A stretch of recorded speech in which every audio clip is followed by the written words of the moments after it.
Hello बच्चों, स्वागत आप सभी का मेरे चैनल यानी कि एनसीईआरटी सॉल्यूशन पर। तो हम कर रहे थे क्लास 7th की एनसीईआरटीज़ और एनसीईआरटीज़ में हम कर रहे थे साइंस। और साइंस के चैप्टर 3 हम कर चुके हैं, 3 तक हम कर चुके हैं। और आज हम करेंगे चैप्टर नंबर 4 और इसका नेम है हीट मीन्स ऊष्मा।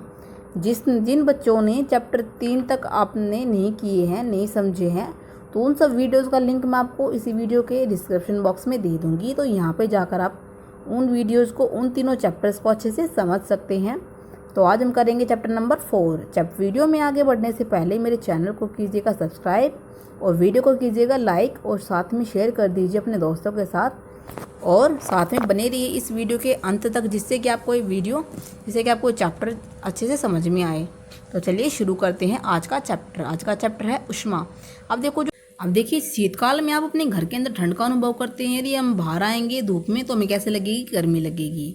तो हम कैसे पता कर सकते हैं कि कोई वस्तु ठंडी है या कोई वस्तु गर्म है? तो यहाँ पे देखते हैं, यहाँ पे ठंडा या गर्म हमें कैसे पता लगेगा। जैसे कि हम अपने दैनिक जीवन में बहुत सारी चीज़ें देखते हैं, तो हमने देखा है कि अपने दैनिक जीवन में कुछ जो चीज़ें होती है वो बहुत ज़्यादा गर्म होती है और कुछ चीज़ें कैसी होती है, एकदम से ठंडी होती है। जैसे कि चाय गर्म होती है और जो बर्फ़ होती है वो ठंडी होती है। तो यहाँ पे हम देखेंगे एक क्रियाकलाप यहाँ पे दिया हुआ है। इस क्रियाकलाप में क्या दे रखा है इन्होंने? क्रियाकलाप 4.1 में देखिए यहाँ पे 3 पात्र दे दिए। 3 पात्र ए बी सी यहाँ पे लिखा हुआ है। और एक जो पात्र ए है उसमें क्या है? ठंडा पानी। और बी में क्या है? गर्म पानी है। और सी में क्या है? सी में कुछ गर्म पानी मिलाकर सी में डाल दिया गया है। तो अब इन्होंने क्या किया, जो अपना बायां हाथ था उसको पात्र ए में डाल दिया और दाहिने हाथ को पात्र बी में डाल दिया। और दोनों हाथों को 2-3 मिनट पात्रों में डूबे रहने के बाद अब दोनों हाथों को एक साथ के कहाँ पे डाल दिया? सी में डाल दिया। तो हमें कैसा अनुभव होता है? अब देखो यहाँ पे हमें कैसा अनुभव होता है कि जो हाथ गर्म पानी में है उसको अगर हम उसमें डालेंगे तो हमें पानी गर्म नहीं लगेगा। जो हाथ ठंडे पानी में है उसको डालेंगे पात्र सी में तो वो पानी हमें एकदम से गर्म लगेगा। तो इससे आपको क्या समझ में आया? इससे आपको समझ में आया कि हम जो स्पर्श द्वारा किसी भी चीज़ को टच करके नहीं बता सकते हैं कि कोई कितना गर्म है या फिर कोई कितना ठंडा, कोई चीज़ कितनी गर्म है, कोई चीज़ कितनी ठंडी है। तो हम इस चीज़ पे विश्वास नहीं कर सकते। मीन्स कि हम अपने स्पर्श से टच करके नहीं बता सकते कोई वस्तु कितनी ठंडी है, कोई वस्तु कितनी गर्म है। तो हम फिर कैसे ज्ञात करेंगे?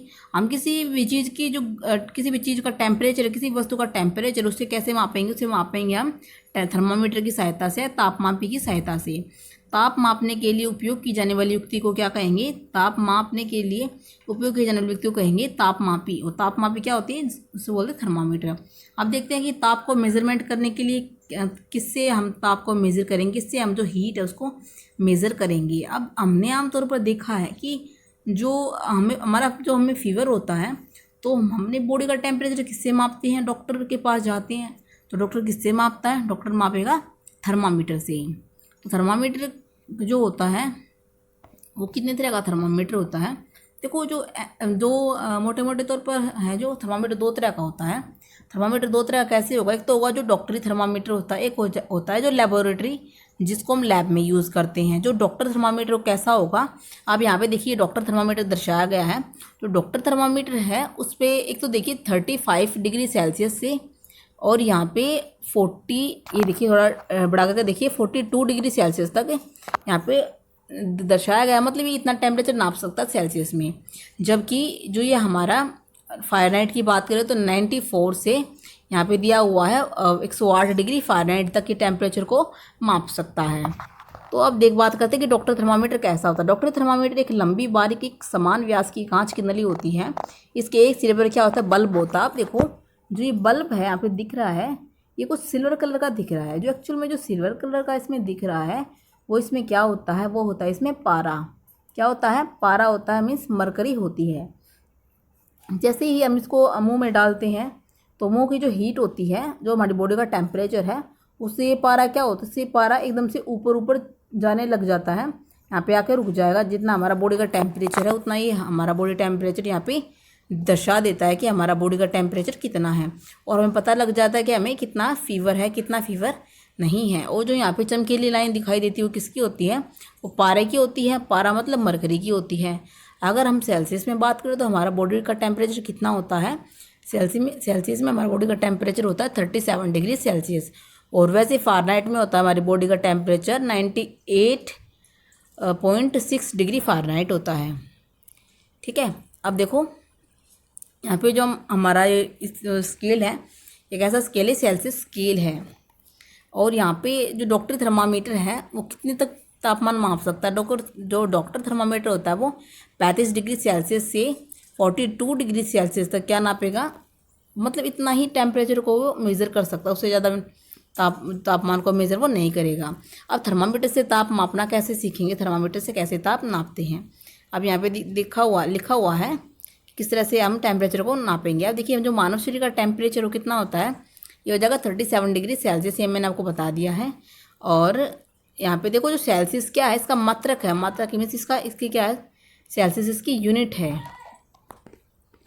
ठीक है, तो अभी देखो यहाँ पे कुछ सावधानियाँ लिखी हुई है, किस तरह की चीज़ें यहाँ पे होती है, थर्मामीटर को कैसे यूज करना चाहिए, कांच का होता है, क्या इसके साथ सुरक्षा बरतनी चाहिए। अब देखो हम आगे चलते हैं, जो हमारा आगे का टॉपिक है वो है यहाँ पे डॉक्टर थर्मामीटर का जो काम है वो देखिए। डॉक्टर थर्मामीटर का काम केवल शरीर का ताप मापना है। अगर हम उससे कोई और चीज़ मापेंगे, सपोज करो कि हमने उससे चाय का टेम्परेचर मापा, या फिर हम किसी भी गर्म चीज़ को खोलते हुए पानी का मापेंगे, तो उसमें ये काम नहीं करेगा। अब देखो जो चेतावनी क्या है, डॉक्टर जो थर्मामीटर है उसको कहाँ नहीं लेके जाना चाहिए, उसको धूप में ना रखे, उसको आग के पास ना ले जाए। क्यों, ऐसा करने से क्या होता है, ऐसा करने से थर्मामीटर जो टूट सकता है। ठीक है, तो अब बात करते हैं प्रयोगशाला का थर्मामीटर, जो कि हम लैब में यूज़ करते हैं।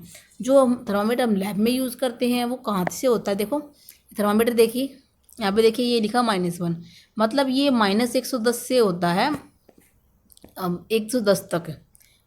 ये कहाँ होता है, -110 से हो जाएगा प्लस के 110 तक होता है। तो इतना ज़्यादा टेम्परेचर ये माप सकता है। ये कम से कम, अब जो माइनस का टेम्परेचर होता है, जो नेगेटिव टेम्परेचर है, मीन्स की जो मान लीजिए ठंडा पानी होता है, जो आइस क्यूब होती है, इसका टेम्परेचर भी माप सकता है। ठीक है, तो चलिए देखते हैं आगे आगे क्या लिखा हुआ है यहाँ पे। विभिन्न प्रयोजनों के लिए विभिन्न प्रकार के तापमाप उपयोग किए जाते हैं। मौसम की रिपोर्ट के लिए अधिकतम न्यूनतम तापों की जानकारी देने के लिए अधिकतम न्यूनतम जो थर्मामीटर होता है उनका उपयोग किया जाता है। अब देखिए क्या दिया, अब एक प्रयोग दिया हुआ है और यहाँ पे जो जल है उसका टेम्परेचर मेज़र कर रही हैं। तो किस तरीके से मेज़र करेंगे, जो हमारा जो यहाँ पे भी देखिए जो हमारा लेबोरेटरी थर्मामीटर होता है ना, इसके भी एंड में वस्तुएं, मीन्स अब देखो वह वस्तु जिसमें ऊष्मा धीरे धीरे करके वस्तु के गर्म सिरे से ठंडे की ओर स्थानांतरित होने कहेंगे चालन। उसको क्या कहलाएगा, वो कहलाएगा चालन। वो कहलाएगा चालन, क्या कहलाएगा, चालन। अब देखो जो चीज़ें अपने में से हीट को नहीं गुजरने देगी उन्हें क्या कहेंगे, एक तो वो क्या होती है, वो ऊष्मा की कुचालक होती है। जैसे कि हमने घरों में देखा है कि जैसे चाय बनाने का जो भगोना होता है, जो बर्तन होता है, पतीला होता है, उसमें हम देखते हैं जो उसकी डंडी होती है तो काठ की होती है, फिर वो बैकेलाइट की होती है। तो ये दोनों चीज़ें क्या हैं, जो दोनों चीज़ें हैं ये क्या है, ये ऊष्मा की क्या है, कुचालक है। ठीक है, तो ये क्यों लगाई जाती है, क्योंकि ये जो हीट है वो एक सिरे से दूसरे सिरे तक नहीं पहुँचेगी। जो पदार्थ अपने से होकर ऊष्मा को आसानी से जाने देते हैं उन्हें क्या कहेंगे, ऊष्मा के चालक। जिनमें से जो हीट है वो ट्रांसफ़र हो जाएगी, क्या हो जाएंगे, ऊष्मा के चालक हो जाएंगे। जैसे कि एल्यूमिनियम हो गया, हम घरों में सिल्वर के बर्तन यूज़ करते हैं तो क्या एल्यूमिनियम है, तो एल्यूमिनियम भी क्या है, ऊष्मा का चालक है। और जैसे कि आयरन हो गया, आयरन तो पता है आप सबको कि बहुत बड़ा ऊष्मा का चालक होता है, एकदम से गर्म हो जाता है। कॉपर भी हो गया, ऊष्मा का चालक है। क्योंकि जो पदार्थ, जो भी वस्तुएँ अपने अंदर से ऊष्मा को आसानी से नहीं जाने देंगे उन्हें क्या कहेंगे, ऊष्मा के कुचालक हम उन्हें कहेंगे। जैसे कि कौन अपने अंदर को ऊष्मा से नहीं जाने देता, तो प्लास्टिक है, लकड़ी है, तो ये दोनों हैं अपने अंदर से ऊष्मा को जाने नहीं देती। कुचालकों को क्या कहेंगे, हमारे कुचालक होते हैं उन्हें कहेंगे ऊष्मारोधी। ऊष्मारोधी का मतलब होता है जो अपने अंदर से गुजरने वाले ऊष्मा का अवरोध करते हैं, उनका विरोध करते हैं, तो उन्हें क्या कहेंगे, ऊष्मारोधी कहेंगे।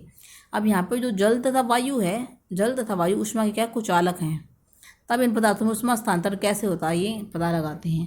अब यहाँ पे देखिए कि क्रियाकलाप यहाँ पे दिया हुआ है, ये फ्लास्क है और फ्लास्क में क्या लिखा हुआ है, देखो यहाँ पे देखिए कि ऊष्मा का स्थानांतरण किस प्रकार होता है। ये थोड़ा सा फ्लास्क में समझते हैं। अब देखो थोड़ा सा फ्लास्क को समझाने से पहले एग्जाम्पल, ये क्रियाकलाप को समझाने से पहले मैं आपको छोटा सा एग्जाम्पल देती हूँ।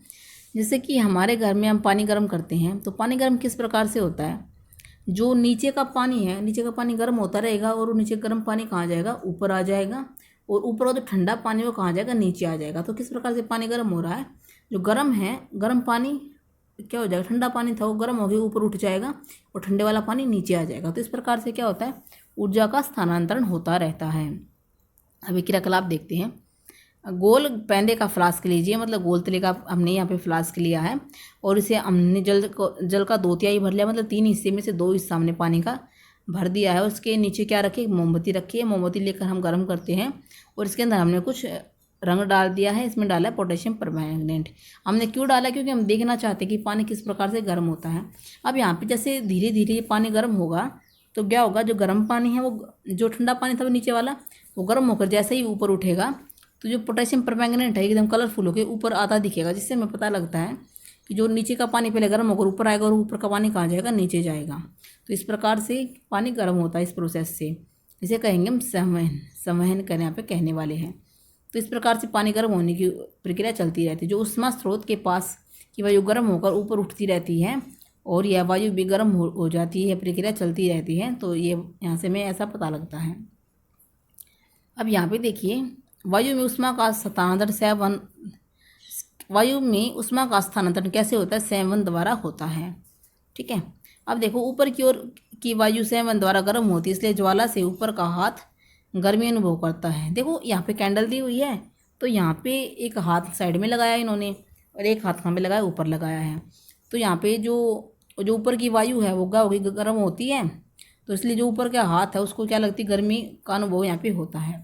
बल्कि जो साथ में हाथ दिया हुआ है वहाँ से गर्मी का अनुभव नहीं होता। इसलिए यह वायु लो के ऊपर की वायु गर्म नहीं लगती। अब देखो, जो तटीय इलाके होते हैं वहाँ पे कैसे क्या घटना होती है। वहाँ दिन के समय जो स्थल है, जो धरती है, वो क्या होती है, धरती जल की अपेक्षा शीघ्र गर्म होती है। मतलब जल ठंडा होता है लेकिन धरती एकदम से गर्म होती रहती है। जो स्थल होता है, जो धरती होती है, जो उसके ऊपर की वायु होती है एकदम से गर्म होकर ऊपर उठ जाती है और इसका स्थान लेने के लिए जो समुद्र की ओर से ठंडी वायु स्थल की ओर बहती है वो वहाँ पे आ जाती है। तो इस चक्कर को पूरा करने के लिए स्थल की ओर से गर्म वायु समुद्र की ओर बह जाती है। और देखो, जो समुद्री इलाके होते हैं वहाँ पे हमें जो हवा ठंडी ठंडी लगती है, वो कैसे लगती है।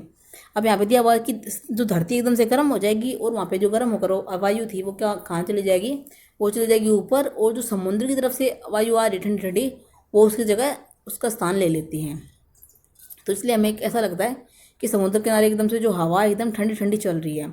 जो समुद्र की ओर से आने वाली वायु होती है उन्हें कहेंगे हम समुद्र समीर। मतलब समुद्र समीर मतलब हवा होती है, तो समुद्री हवा कहते हैं। समुद्र समीर की ठंडी वायु का लाभ उठाने के लिए तटीय क्षेत्रों के भवनों में खिड़कियां समुद्र की ओर बनाई जाती हैं। लेकिन जो जैसे ही रात होती है तो रात में एकदम से प्रोसेस एकदम से उल्टा हो जाएगा। जो समुद्र का जल है स्थल की अपेक्षा धीमी गति से ठंडा होता है। एकदम से स्थल तो एकदम से फटाफट से ठंडा हो जाएगा, लेकिन जो जल है वो उसको ठंडा होने में टाइम लग जाएगा। इसलिए जो स्थल की ओर से ठंडी वायु कहाँ बहेगी, समुद्र की ओर बहती है। अब यहाँ पे देखिए, ये समुद्र समीर, यह थल समीर और यह गर्म ठंडा और ये गर्म। देखो इनके बीच क्या है, गर्म ठंडा, ठंडा गर्म, ये क्या चल रहा है। अब देखो, ये समुद्र समीर है। मतलब दिन के समय क्या होता है, जैसे सनलाइट पड़ेगी तो जो ये वाला एरिया है, जो मिट्टी मिट्टी वाला एरिया दिख रहा है, तो ये गर्म हो जाएगा। गर्म होने के बाद क्या होगा, जहाँ की जो वायु थी वो उठ जाएगी ऊपर, और जो समुद्र की तरफ से एरो लगा रखे हैं यहाँ से जो हवा चल के यहाँ आ जाएगी, इसका स्थान ग्रहण कर लेगी और यहाँ पे हवा ठंडी ठंडी चलती रहती है। और ये दरवाजे खिड़कियाँ घरों के इस तरफ ही बनाए जाते हैं। लेकिन रात में क्या होगा, रात में बिल्कुल इसका उल्टा होने वाला है। जो पानी है वो एकदम से ठंडा नहीं होता, लेकिन ज़मीन एकदम से ठंडी हो जाती है। ठीक है। तो यहाँ से क्या होती है, जो गर्म हवा यहाँ पे बहती है, यहाँ पे कौन सी हवा बहती है, ठंडी बहती है। ठीक है।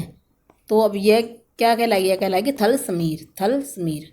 अब देखो, स्थल की ओर से ठंडी वायु, जो स्थल की ओर से ठंडी वायु समुद्र की ओर बहती है, ये स्थल की ओर है। देखो थल समीर वाले डायग्राम में देखो, जो स्थल की तरफ से एरो कहाँ लगा रखे, समुद्र की तरफ लगा रखे हैं। तो स्थल की ओर से ठंडी वायु कहाँ बहेगी, समुद्र की ओर बहती है। तो इसे हम क्या कहेंगे, थल समीर कहते हैं। ठीक है। तो ये सारी प्रोसेस यहाँ पे चली रहती है। अगर जब हम धूप में खड़े होते हैं तो हमें कैसा अनुभव होता है, गर्माहट का अनुभव होता है। तो सूर्य से हम तक उष्मा कैसे पहुँचती है, आपने कभी सोचा है कैसे पहुँचती है। यह चालन अथवा संवहन द्वारा हम तक नहीं पहुँच सकती, क्योंकि इन दोनों प्रक्रियाओं में क्या होता है, उष्मा का स्थानांतरण के लिए माध्यम की आवश्यकता होती है। माध्यम क्या होता है, माध्यम होता है स्रोत, एक साधन। ठीक है। चूंकि पृथ्वी तथा सूर्य के बीच अधिकांश भाग में कोई माध्यम जैसे कि वायु नहीं है, किसके बीच नहीं है, पृथ्वी तथा सूर्य के बीच में कोई भी माध्यम नहीं है, सूर्य मतलब वायु नहीं है। अतः सूर्य से हम तक उष्मा एक अन्य प्रक्रम के द्वारा आती, जिसे हम क्या कहेंगे, विकिरण कहेंगे। किरणों के माध्यम से आती है। विकिरण द्वारा ऊष्मा के स्थानांतरण में किसी माध्यम जैसे वायु तो जल की आवश्यकता नहीं होती है। विकिरण द्वारा हमें कोई भी माध्यम नहीं चाहिए। विकिरण द्वारा हमें क्या नहीं चाहिए? माध्यम नहीं चाहिए। ठीक है, तो याद रखना ये पॉइंट। विकिरण में हमें कोई भी माध्यम नहीं चाहिए। डायरेक्टली जो हीट है वो सन से कहाँ आ जाती है? पृथ्वी पर आ जाती है। किस प्रक्रिया द्वारा आती है? उस प्रक्रिया का नाम है विकिरण। तो माध्यम विद्यमान हो या ना हो, लेकिन विकिरण द्वारा ऊष्मा का हस्तांतरण हो सकता है। जब हम किसी हीटर के सामने बैठते हैं तो इसी माध्यम से हमें एकदम से, नहीं तो हम इसके एकदम से जो थर्मामीटर देखो यहाँ पे, नहीं तो थर्मामीटर को एकदम से तली में टच करेंगे ना, इसके साइड में टच करेंगे, थोड़ा सा ऊपर से लगा के तब टच करेंगे। मतलब इस थर्मामीटर को एकदम से जो हमारा बर्तन है उसके नीचे तली में नहीं लगाना है, उसके साइड में नहीं लगाना है, एकदम बीच में करके हम तब इसको मेज़र करेंगे। इस प्रकार मेज़र करेंगे जो उसका बल्ब है वो पानी में डूबा रहे, और उससे थर्मामीटर ना तो बर्तन की तली में लगाएंगे ना दीवारों को स्पर्श करेंगे। तापमापी को जल में ऊर्ध्वाधर रखते हुए, मतलब कि जल में रखना है और जो तली है उसे ऊपर रख के तभी हम क्या करेंगे? उसके टेम्परेचर को मेज़र करेंगे। इसके लैब में मान लीजिए कोई चाय है, कोई भी केमिकल है, कोई भी उबलता हुआ पानी है खौलता हुआ, तो इस तरह से जो भी कोई चीज़ है लैब में यूज़ करेंगे। तो इस तरीके से हम इस थर्मामीटर का यूज़ करने वाले हैं। ठीक है, अब देखते हैं आगे। जो नेक्स्ट हमारा टॉपिक है वो यहाँ पे देखिए, ऊष्मा का स्थानांतरण। उससे पहले ये देखिए जो ये हमारा डिजिटल थर्मामीटर होता है वो क्या है? हमने डिजिटल थर्मामीटर क्यों यूज़ में आया? एक्चुअल में जो हमारा वैसे जो डॉक्टर थर्मामीटर पहले वाला होता था कांच वाला, उसके जो हमारी ये थी बल्ब था जो शुरू में जो उसमें पारा होता था, उस पारे का ना, और जो पारा एक्चुअल में तो पारा एक जहरीला पदार्थ है उसका, मगर अगर मान लो आपका थर्मामीटर टूट गया तो वो जो पारा है उसको सॉल्व करना मीन्स काफ़ी ज़्यादा डेंजरस है। पारा बहुत ज़्यादा जहरीला होता है, उससे किसी की जान भी जा सकती है एक तरीके से, या फिर वो टेम्परेचर वो जो थर्मामीटर टूट भी सकता है, और उसका जो निपटान वो अत्यंत कठिन है किसका? पारे का। तो आजकल इसलिए डिजिटल थर्मामीटर का उपयोग है, क्योंकि डिजिटल थर्मामीटर में पारे का यूज नहीं होता। अब बात करते हैं ऊष्मा का स्थानांतरण किस प्रकार से होता है। स्थानांतरण का मतलब होता है एक जगह से दूसरी जगह जाना, स्थानांतर होना। जैसे कि सपोज करो कि आपने एक लोहे की रॉड ली, लोहे की छड़ ली, उस छड़ को आपने एक तरफ से रख दिया, किसी भी गर्म चीज़ के पास रख दिया, आपने छड़ का एक सिरे को अपनी जलती हुई गैस के ऊपर रख दिया, तो आप देखेंगे कि धीरे धीरे करके जो छड़ थी उसका दूसरा सिरा भी गर्म होने लग जाता है। तो जो टेम्परेचर था, जो हीट थी, वो एक सिरे से दूसरे सिरे पर क्या होगी? स्थानांतरित होगी। इसे बोलते हैं स्थानांतरण होना। या फिर आप देखिए कि जैसे कि कोई भी स्थानांतरण, देखो जो ऊष्मा होती है, जो हीट होती है ना, वो हमेशा क्या होती है? अधिक से कम की ओर आती है। मतलब जहाँ पे अधिक ज़्यादा हीट है ना, वहाँ से कहाँ पे स्थानांतरण होगी? जहाँ पे हीट नहीं है वहाँ की तरफ क्या होगी? स्थानांतरण वो होगी। मतलब कि गर्म चीज़ से ठंडी वस्तु की ओर हमेशा प्रवाहित होती है। कौन प्रवाहित होती है? जो हीट होती है वो प्रवाहित होती है। यहाँ पे देखो लिखा हुआ है, वास्तव में सदैव ऊष्मा हमेशा वस्तु से अपेक्षाकृत ठंडी वस्तु की ओर प्रवाहित होती है। ठीक है, तो अब देखते हैं नेक्स्ट टॉपिक।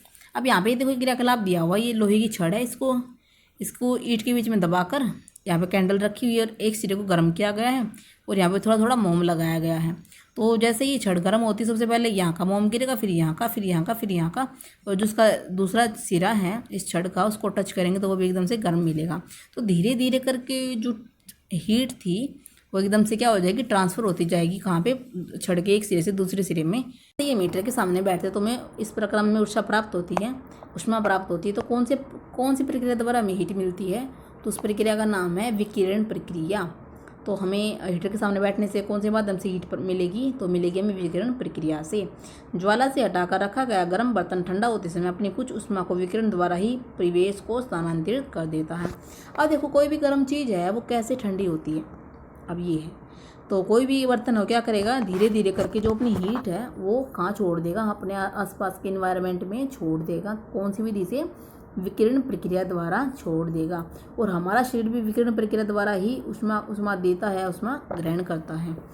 तो सभी गर्म पिंड विकिरणों के रूप में ऊष्मा विकिरित करते हैं, और ये ऊष्मा विकिरण किसी अन्य वस्तु से टकराते हैं तो इनका भाग कुछ परिवर्तित हो जाता है और कुछ भाग अवशोषित हो जाता है। तो ऊष्मा के अवशोषण भाग के कारण वस्तु का ताप बढ़ जाता है, और धूप में जाते समय उनको छाते का प्रयोग करने का परामर्श दिया जाता है। देखो अब यहाँ पे बात करते हैं कि सर्दियों तथा गर्मियों में हमारे कपड़े पहनने के वस्त्रों के प्रकार कितने हैं। अब यहाँ पे देखो क्रियाकलाप दिया हुआ कि टिन के 2 डब्बे दिए गए हैं और इनमें से एक पर काला ब्रश किया गया, दूसरे पर मतलब पॉलिश नहीं किया गया। तो हमसे पूछ रहा है कि दोनों को अगर धूप में रखेंगे तो कौन सा जल्दी गर्म होगा। तो सबको पता है जिस पे जो डार्क कलर है, जो हमने छू कर देखा तो ये जो काले वाला है इसका पानी ज़्यादा गर्म होगा। अब ऐसा क्यों होता है? अब आपको पता होगा जो डार्क कलर होता है वो क्या करता है, वो हीट को जल्दी अब्जॉर्ब करता है, जबकि वाइट कलर है वो हीट को इतनी जल्दी अब्जॉर्ब नहीं करता, वो कलर को रिफ्लेक्ट करता है। ब्लैक कलर है वो हीट को बहुत ज़्यादा जल्दी अब्जॉर्ब करता है। तो इसलिए जो गर्म वाला है उसका पानी है वो अधिक गर्म होगा। इसलिए हमें जो गर्मियों में है वो हल्के रंग के वस्त्र पहनने का सजेशन दिया जाता है। सब बोलते हैं कि गर्मियों में सूती और हल्के रंग के वस्त्र पहनो, क्योंकि जो ज़्यादा भड़काऊ रंग है, जो ज़्यादा तेज़ रंग है, जो ज़्यादा डार्क कलर है, गहरे रंग है, वो हीट को जल्दी अवशोषित कर लेते हैं और उससे हमें गर्मी लगती है। तो इसलिए हमें गर्मियों में हमेशा सूती और हल्के रंग के वस्त्र पहनने चाहिए। ठीक है, अब यहाँ पे देखिए नेक्स्ट, यहाँ पे एक टॉपिक दिया हुआ कि सर्दियों में ऊनी वस्त्र हमें उष्ण बनाए रखते हैं क्यों। सर्दियों में हम क्या पहनते हैं, ऊनी वस्त्र पहनते हैं। क्यों पहनते हैं? जो ऊन होती है वो ऊष्मारोधी है, मतलब जो ऊन है वो ऊष्मा का विरोध करती है। इसके अतिरिक्त जो ऊन के जो रेशे होते हैं उनके बीच में क्या फंसी होती है, उनके बीच में होती है वायु, और जो वायु होती है हमारे शरीर की ऊष्मा को ठंडे पुलिस के विकिरण होने से रोकती है। आप सबको पता होगा, आप पढ़ते आ रहे हैं, 6th क्लास में पढ़ा होगा। जो वायु होती है वो क्या है, वो मतलब हीट को बॉडी से बाहर नहीं जाने देती, मतलब एक अवरोध उत्पन्न करती है ताकि हीट हमारी बॉडी से निकल के जो हमारा परिवेश है, जो हमारा वातावरण उसकी तरफ नहीं जाए। तो इसलिए हमें किसका अनुभव होता है, इसलिए हमें उष्णता का अनुभव होता है। अगर यहाँ पे आप सबने पढ़ा होगा कि अगर एक लेयर वाला ब्लैंकेट ओढ़ा आपने, एक 2 लेयर वाला ब्लैंकेट ओढ़ा है, जो 2 लेयर वाला ब्लैंकेट वो पतला है और जो 1 लेयर वाला ब्लैंकेट है वो मोटा है, तो कौन से में ज़्यादा हीट रुके, मतलब जो कौन से ज़्यादा ठंड रुकेगी, कौन से में हमें ठंड नहीं लगेगी। जो 2 लेयर वाला कंबल है उसमें हमें ठंड नहीं लगेगी, और जो 1 लेयर वाला उसमें हमें ठंड लग सकती है। क्योंकि देखो जो 2 लेयर वाला ब्लैंकेट है उसके अंदर हमारी क्या चली जाएगी, एयर चली जाएगी, और एयर क्या करती है, एयर हीट को बाहर जाने से रोकती है। ठीक है, तो 2 लेयर वाले से हमारी ठंड ज़्यादा जल्दी रुकेगी, और 2 लेयर वाला हमें ठंड से बचाएगा, ना कि 1 लेयर वाला। ठीक है, तो ये था आज का चैप्टर। अब यहाँ आज के लिए इतना ही। मेरी वीडियो आपको कैसी लगी, आपको चैप्टर अच्छे से समझ में आया, नहीं समझ में आया, मुझे कमेंट करके ज़रूर बताइएगा। और मेरी जो वीडियो है उसको शेयर कीजिए अपने दोस्तों के साथ, और चैनल को कर लीजिएगा सब्सक्राइब, जिससे जो भी मैं वीडियो डालूँ सबसे पहले आपको उसको नोटिफिकेशन मिल सके। जो ये आपने क्या सीखा है ना, इसको भी एक बार अच्छे से रिवीजन कर लीजिएगा, क्योंकि यहाँ पे भी आपके इंपॉर्टेंट पॉइंट्स यहाँ पे होते हैं, तो इसको भी अच्छे से रिवीजन कर लीजिएगा। ठीक है फ्रेंड्स, तो आज के लिए इतना ही। Thanks for watching. Thank you so much.